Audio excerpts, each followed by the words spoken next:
Stop scrolling. Seriously. If you own a home and you're over the age of 55, 60, 65, or anywhere near retirement, you need to hear this right now.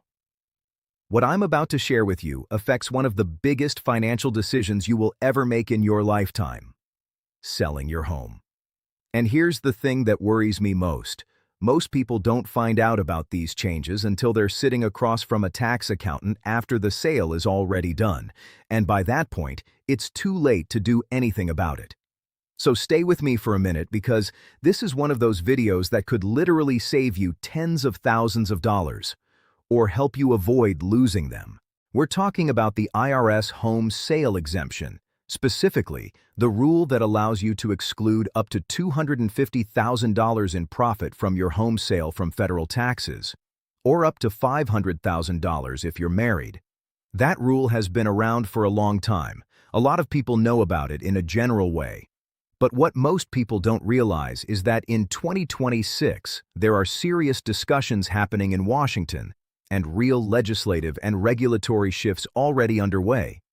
That could change how this exemption works, who qualifies, and how much you actually get to keep. And if you're a senior homeowner who has lived in your home for decades, you could be sitting on enormous gains that you think are protected, but might not be, or might not stay protected for much longer. So let's take a step back and start from the beginning, because I want to make sure everyone watching this is on the same page. I'm going to explain this in plain English, no tax jargon, no confusing IRS language, just a clear, honest conversation about what this exemption is, how it works right now, what's changing, and exactly what you should be doing to protect yourself. All right, let's go back to 1997. Before 1997, the tax rules around selling your home were actually pretty different and honestly pretty complicated. There used to be a one-time exclusion, specifically for people over the age of 55, that let you exclude up to $125,000 of profit from a home sale. But it was a use it or lose it deal. You got it once, and that was it. Then, in 1997, Congress passed the Taxpayer Relief Act, and everything changed. That old age-based one-time rule went away, and in its place came the new Section 121 exclusion, which is the rule we still live under today. Here's what that rule says in plain language. If you've owned your home and used it as your primary residence for at least 2 of the last 5 years before you sell it, you can exclude up to $250,000 of profit from federal income taxes. If you're married and filing jointly, that number doubles to $500,000. And the beautiful thing is, unlike the old rule, you can potentially use it every time you sell a home, as long as you meet those requirements again. You don't have to be any particular age. You don't have to be a senior. It applies to anyone. That's the rule as it stands today. Now, stay with me here, because this is where it gets really important for senior homeowners specifically. See, most Americans who are in their 60s, 70s, or 80s have owned their homes for a long, long time. We're talking 20, 30, sometimes 40, or even 50 years. And in that time, home values in this country have absolutely exploded.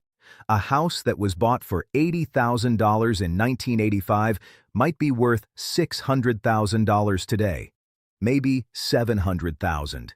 In California, New York, Florida, Texas, we're seeing numbers that would have seemed absolutely impossible to those same homeowners back when they first signed those mortgage papers.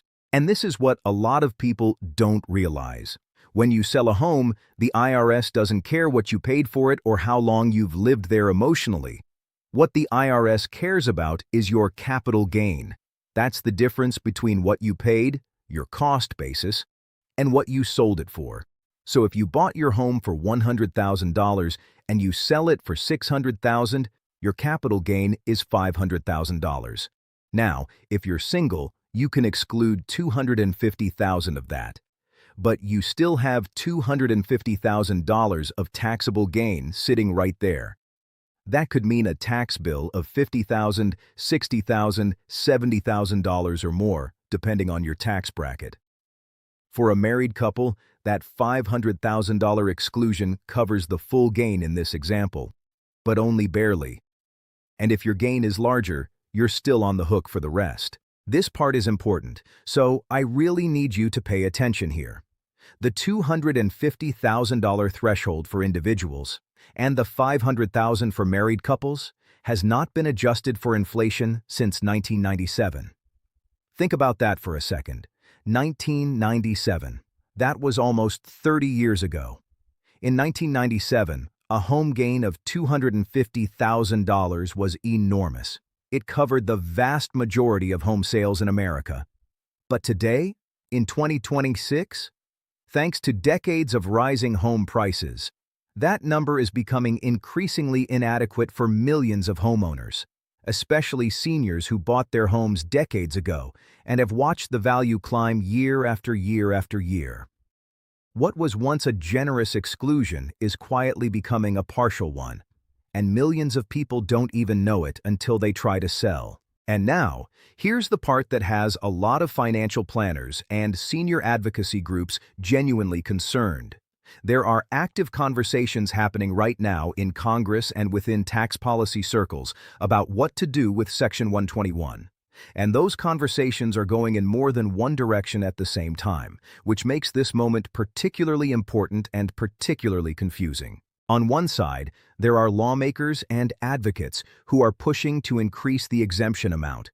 They argue, and honestly, it's hard to disagree, that $250,000 in 1997 is not the same as $250,000 in 2026. Inflation has more than doubled the cost of living in that time. Home prices in many markets have tripled or quadrupled, so there are proposals to raise the individual exclusion to $500,000 and the married exclusion to $1 million. These proposals have bipartisan support in certain pockets of Congress, particularly among lawmakers who represent high cost of living states where even modest homes are generating large gains. If something like this passes, it would be a massive relief for millions of senior homeowners. But, and this is the critical but, on the other side, there are also proposals moving in the opposite direction. Some legislators and policy experts looking for ways to raise federal revenue have floated ideas to tighten the eligibility rules around Section 121. Some of these ideas include stricter requirements around what counts as a primary residence. Some involve reducing the exclusion for high-income earners. Others involve changes to how the cost basis is calculated, which sounds technical, but can dramatically affect how much of your gain is actually protected. And some proposals specifically target inherited property and situations where the step-up in basis is involved, which, if you've inherited a home from a parent or a spouse, is something that could directly affect you. Let's take a step back and talk about what a cost basis actually is, because this is one of the most misunderstood things in all of home sale taxation, and getting it wrong can cost you a tremendous amount of money. Your cost basis is essentially what the IRS considers you to have paid for the home. At its simplest, it's your original purchase price. But here's the thing. Your basis can and should be adjusted upward over the years. Every significant improvement you've made to the home can increase your basis. That kitchen renovation you did in 2010, that addition you built in 2005, the new roof you paid for in 2018, all of that can potentially be added to your cost basis, which means your taxable gain is lower, which means you keep more money. But here's what happens in the real world. Most people never track this. They buy a home, they live in it, they make improvements over the decades, and they never keep the receipts or the records. And then 40 years later, when they go to sell, they've lost tens of thousands of dollars in potential basis adjustments simply because they don't have the documentation. Don't let that be you. Now let me give you a real-life example to make all of this concrete, because I think this is the best way to understand what's actually at stake. Let's say you're 72 years old. You're widowed. You bought your home back in 1988 for $115,000. You've lived there your whole adult life. Your kids grew up in that house. But now the kids are gone, the house feels big, and you've decided it's time to downsize. Maybe move closer to family or into a retirement community. You get the home appraised and it comes in at $650,000. Your capital gain is the difference. $650,000 minus $115,000, which is $535,000. As a single filer, you can exclude $250,000 of that. That leaves $285,000 of taxable capital gain. At a long-term capital gains rate of 15%, which is where most middle-income earners fall, you're looking at a tax bill of roughly $42,000. At 20%, that's $57,000. That's real money. That's money you were counting on to fund your retirement, to help your grandchildren, to cover your medical expenses. Gone. Just like that. But wait, what if you'd kept records of that bathroom remodel in 1995, the new HVAC system in 2003, the addition you built in 2009, the new windows in 2015? If those improvements added up to, say, $80,000, and for a home you've owned for 30-plus years, that's entirely realistic. Then your adjusted basis isn't $115,000, it's $195,000, and now your taxable gain isn't $285,000, it's $205,000, still above the exclusion but significantly less. And that difference in tax? It could be $12,000, $15,000, $20,000 that stays in your pocket, not the government's. This is why I want you to start collecting those records right now. Today. Not next month. Not when you decide to sell. Now. Go find your old receipts, your contractor invoices, your permits, your bank statements showing payments for major homework. If you don't have them, call your contractor, call your local permits office, check your bank records. Reconstruct as much as you can. It matters.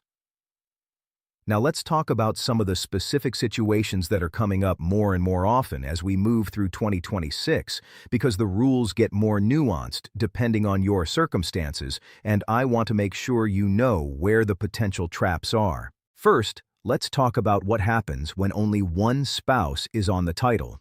This comes up more than you'd think.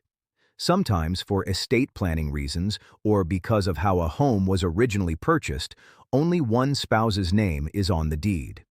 When that spouse passes away, the surviving spouse, in many states, receives what's called a stepped-up basis. That means the home's cost basis gets reset to its fair market value at the date of death. This can wipe out decades of capital gains in an instant. It's one of the most powerful tax benefits in the entire tax code. But here's the critical thing to understand. There are serious proposals circulating right now, some that have already passed in limited form, to restrict or eliminate this step-up in basis for certain higher-value estates. If you're a surviving spouse, you need to talk to an estate attorney immediately and make sure your situation is correctly structured before any potential changes take effect. Second, let's talk about what happens if you've been renting part of your home, or if you've used part of it for business. This is increasingly common. Maybe you've been renting out a basement apartment, or you've been running a small business out of a dedicated home office. The IRS has rules that say if you've been depreciating a portion of your home for tax purposes, that depreciation has to be recaptured when you sell, meaning you pay tax on it even if the rest of your gain is excluded. This catches a lot of people off guard, especially seniors who've been renting a room for extra income without realizing the tax implications it creates when they eventually sell. Third, and this one is really important, let's talk about what happens if you've been away from your home for an extended period. Remember that 2 out of 5 years rule? If you moved out of your home, maybe you spent a few years living with your children, or you had a medical situation that required you to be in a care facility for an extended time, and more than 3 years have passed since you last lived in the home as your primary residence, you may no longer qualify for the full exclusion. There are some special exceptions for health-related absences, but you need to document them carefully and make sure you meet the IRS criteria. All right, I also want to spend a moment on scams, because whenever there's a tax topic in the news, the scammers come out immediately. I've already seen reports of fraudulent tax exemption services targeting senior homeowners, unsolicited phone calls, mailers, and even door-to-door visits, claiming that due to new legislation, you need to file special paperwork or pay a processing fee to lock in your exemption before the deadline. I want to be crystal clear. There is no paperwork you need to file to preserve your current home sale exemption. There is no registration fee. There is no deadline to lock anything in. The Section 121 exclusion is automatic. You claim it when you file your tax return after the sale. Anyone who tells you otherwise is lying to you and trying to take your money. If someone contacts you about this, hang up, throw away the mailer, close the door, and report it to the IRS at irs.gov Taxpayer Advocate. Now, what should you actually do right now? I want to be practical here, because information without action isn't worth much. The first thing I want you to do is pull out whatever records you have on your home and start building a folder, physical or digital, that tracks your original purchase price, every major improvement you've ever made, and any relevant documentation. The second thing I want you to do is have a conversation with a CPA or a tax professional who specifically has experience with real estate transactions and capital gains. Not just any accountant, someone who knows this area. Ask them specifically about your adjusted cost basis, and ask them to model out your tax situation if you were to sell today versus in 1 or 2 years. The third thing, and this is especially important if you're married, or if you have a home that might be part of an estate, talk to an estate planning attorney about how your home is currently titled, whether a step-up in basis applies to your situation, and how proposed legislative changes might affect that. And if you're thinking about selling in the next 12 to 24 months, I'd encourage you not to wait too long to have these conversations. The tax landscape in 2026 and beyond is genuinely uncertain. The exclusion thresholds may go up, which would be great news, but they also could be tightened in ways that affect your eligibility. The step-up in basis rules could change. The capital gains rates themselves are under discussion. There are a lot of moving pieces right now, and the decisions you make about timing your sale, how you structure your ownership, and how you document your basis could make an enormous difference in your outcome. Here's what I want to leave you with. Your home is likely the single largest asset you've ever owned. For many senior homeowners, it represents decades of hard work, sacrifice, and memories that go far beyond any dollar amount. When the time comes to sell it, whether that's to downsize, to fund your retirement, to help your family, or simply because it's time, you deserve to keep as much of that equity as the law allows. The IRS Home Sale Exemption is one of the most generous tax benefits in the entire code, but it only fully protects you if you understand it, plan around it, and stay informed about what's changing. Don't leave money on the table. Talk to a professional. Gather your records. Keep an eye on what Congress does in the coming months, because this is an area that is actively evolving right now in 2026. Share this video with a parent, a sibling, a neighbor, a friend, anyone who owns a home and might not know what I just told you. You could be saving someone you love an enormous amount of stress and an enormous amount of money. Stay informed, stay prepared, and take care of each other out there.